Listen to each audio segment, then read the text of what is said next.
Hey there, kiddos, and welcome back to the channel. I'm Uncle Frank, hoping that you are having a great day. And in today's video, I'm going to be sitting back in my very speaking chair, relaxing and having a little conversation with all of you guys about the Flesh and Blood trading card game. Because, yeah, it has been a while since I've last talked about this card game, and I have quite the reason to discuss it. Mastery Pack Warrior has just released and is doing absolutely wonderful on the secondary market. A lot of people seem to like it. That's good.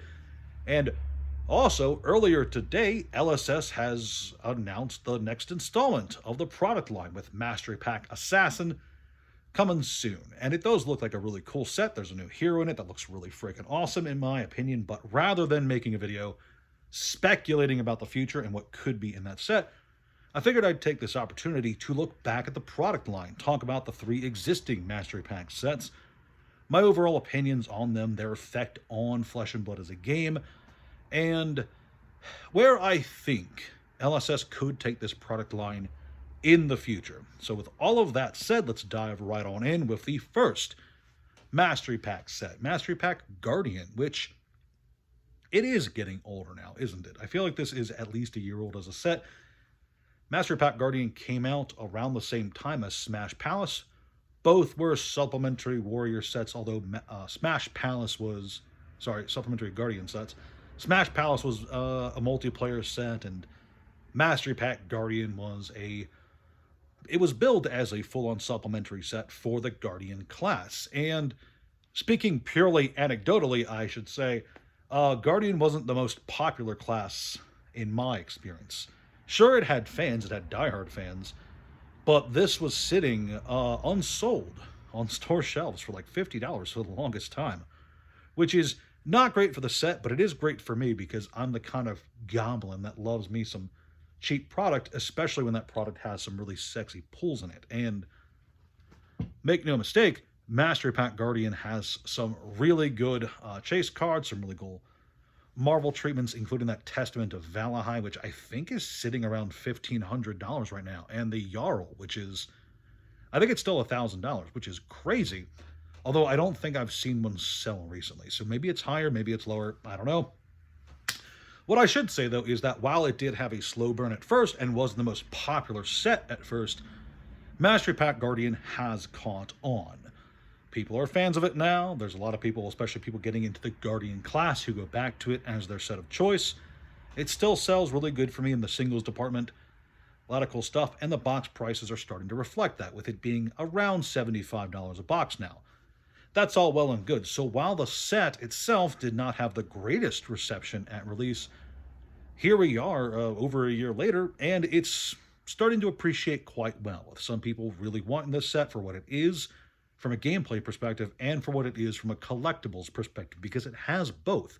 It has some really cool cards that you want for your Guardian deck, and it also has some really shiny Marvel cards that you just kind of want to put on display, right? That's always good. The next Mastery Pack set is the most recent one, Warrior, which is a success right out of the gate. Warrior is definitely a popular class in both casual play and in the more competitive circles. I see a lot of people talking about it online, and it definitely has its diehard fans. So it's no surprise to me that Mastery Pack Warrior has a better initial reception than Guardian did at its launch. Right now, boxes are between $75 and $80, and there's a lot of really nice hits for this. Of course, there's the big weapon, the Zenith Blade, the Adult Hollow Marvel, but there's also like a bunch of really cool Majestic cards. I'm personally looking to get a hold of that extended art Point of Escalation. That looks really beautiful in my opinion. And there's a bunch of other cool pieces of equipment that maybe at some point I'm going to want. The distinction here is one I've already mentioned, though. I think Mastery Pack Warrior is doing a pretty great job, and I think over the long term, it's definitely going to be a set worth holding on to, just because damn is Warrior popular, and damn, it doesn't have as many super sexy hits as Mastery Pack Guardian did. That one was loaded with Marvels and such. But it does have some really cool cards, some really nice Marvels, a lot of really beautiful pieces of art to collect. But overall, this is definitely feeling more of a Top heavy is when the big cards are all the chase. Bottom heavy is when there's a bunch of cheaper cards that people want, right? That's how that That's how those eulogies work. Eulogies? Euphemisms. Something like that. I'm smart, you can tell, right? Anyway, this is a set that has a lot of cheaper cards that people do genuinely want, and that makes it really cool and really enticing to me. I don't have any, just because I forgot to order any because I'm an idiot. And by the time that it was out, I was already throwing money at other things. So, oops on my account, but I am going to look forward to grabbing at least a case or two of it in the near future. So, there's that to look forward to. And then, you might have misheard me earlier. I said we were looking back at 3 sets, but there's only 2 Mastery Pack sets out, right? Well, actually, there's 3. In my opinion, Bright Lights is a Mastery Pack set. It's Mastery Pack Mechanologist. And Bright Lights, while it was not billed as a supplementary set, while it was not billed as a support set for Mechanologists, that's effectively what it is. At the end of the day, it introduces some new Mechanologist heroes, a load of new Mechanologist support cards, and is overall a set you would only pick up and crack packs for if you were a fan of Mechanologist, which makes it a Mastery Pack set in all but name, in my opinion.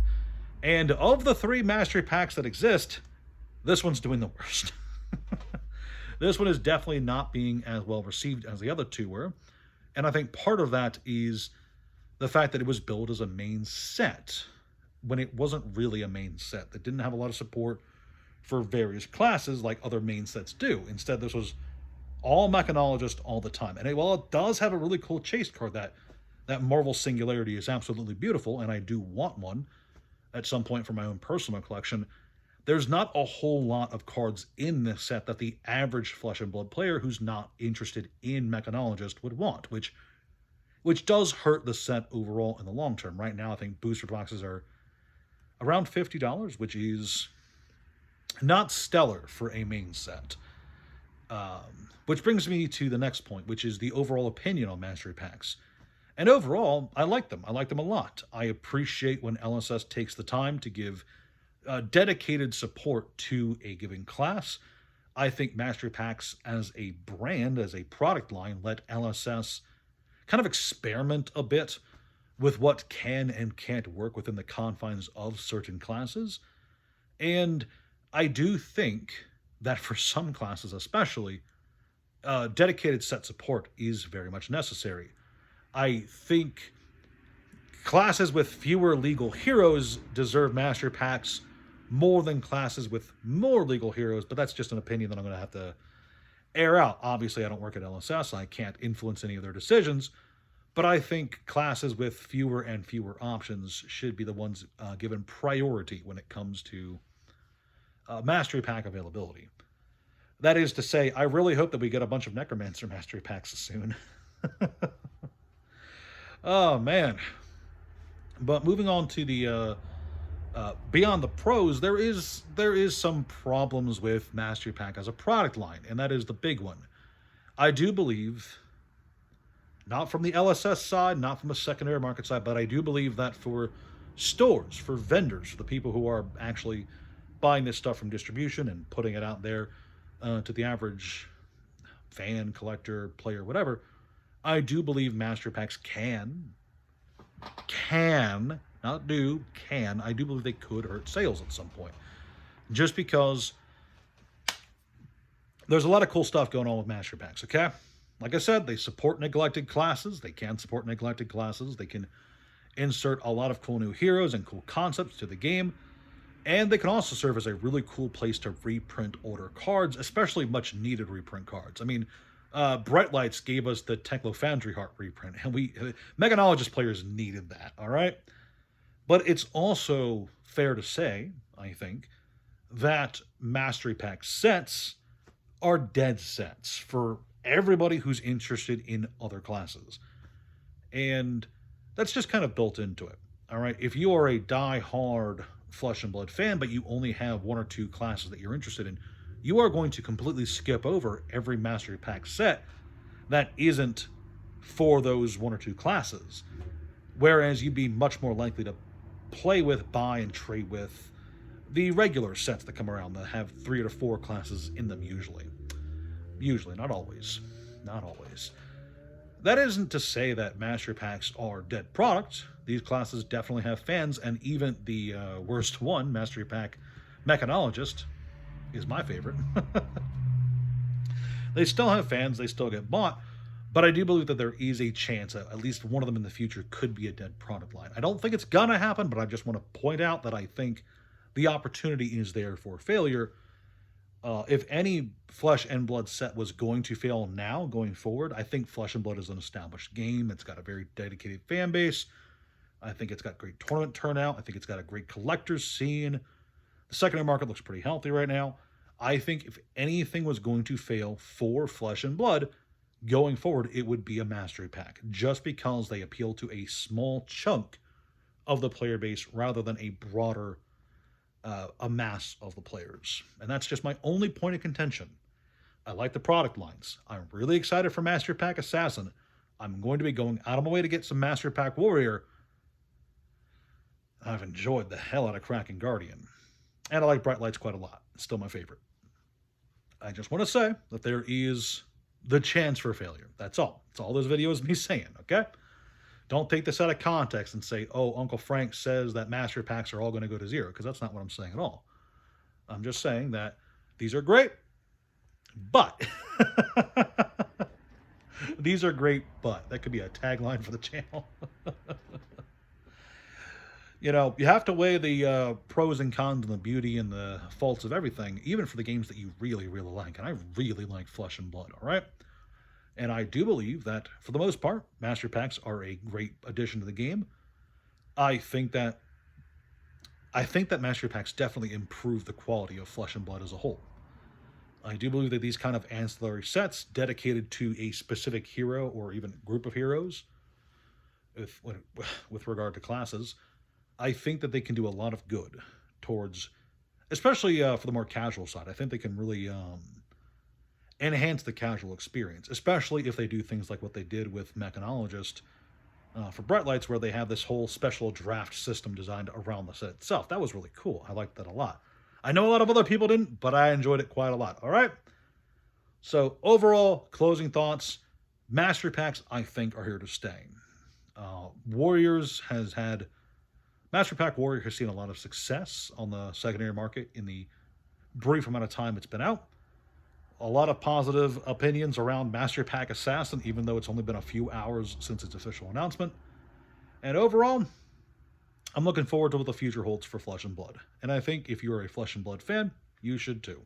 Just always be aware of the shadow of failure in the distance. It could happen. I'm not saying it will. I'm saying that I hope that going forward, LSS continues to be as careful as they have been. That's all I'm saying. So that's all I got for you kiddos today. I'm going to go back to admiring the cold foil data dolls that came in today. So please leave a like, share, comment down below if you agree with me or disagree with me. Subscribe to the channel. Check out the links below to TCG Player, eBay, Discord, and Patreon. And I'll see you guys next time. Ciao.